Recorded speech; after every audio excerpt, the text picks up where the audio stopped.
என்னம்மா ஷாக்கிங்ல உட்காந்துட்டு இருக்கீங்க? ஷாக்கிங்கா? கரண்ட் பில்லுமா? அஸ்ஸலாமு அலைக்கும் गाइस. கரண்ட் பில்லு 16,000 வந்திருக்கு. அதாவது நீங்க ஓட்டுனதை வச்சுதான் வரும் அப்படின்னா, நான் 2 மாசமா கடையே சரியா திறக்கல. என்னன்னா ஸ்டால் நான் போறனால இங்க கடையே ஓபன்லயே இல்ல.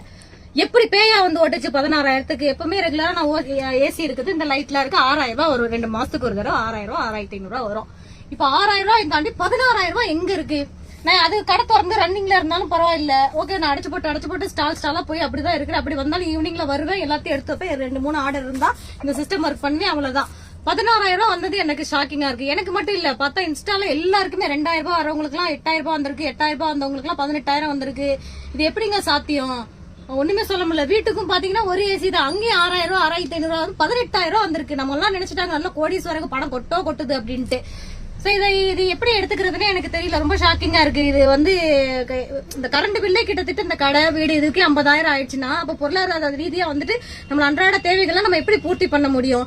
எனக்கு மட்டும் தான் கரண்ட் பில் அப்படி வந்திருக்கானா? இல்ல எல்லா பேருக்குமே. இது ஏன்? அது எனக்கு ஒண்ணுமே எனக்கு புரியவே இல்லம்மா. நான் எதுவும் பண்ணல, இந்த லைட்டு கூட ஃபுல்லா போட்டு ஓட்டல, அந்த ஓட்டம் ஓடுறான். கரண்ட் பில் கூட எவ்வளவு, எனக்கு என்ன ஒண்ணும் சொல்றதுன்னே எனக்கு புரியவே இல்ல गाइस. 18,000 அங்க 16,000 அப்படி தள்ளலாம் கிருக்குன்னு சுத்தாம பைத்தியம் பிடிக்காம என்ன செய்யும் சொல்லு?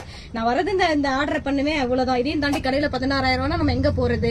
ஒரு நாளைக்கு அன்னைக்கு நம்ம சம்பாரிச்சோம்னா இவ்வளவுதான் நமக்கு நிக்க. அதுக்கான தேவைகள் இருக்கு, நம்ம வாங்குறது எவ்வளவு வேலைகள் இருக்கு.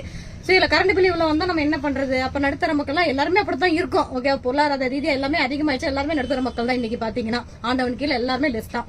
எனக்கு என்ன சொல்றது தெரியல गाइस. உங்களுக்கு இந்த மாதிரி தான் புலம்பிட்டே இருக்கீங்களா? நான் புலம்பி எனக்கு அப்படியே கிறுக்கு பிடிக்குது. ஓகே, பாக்கலாம்.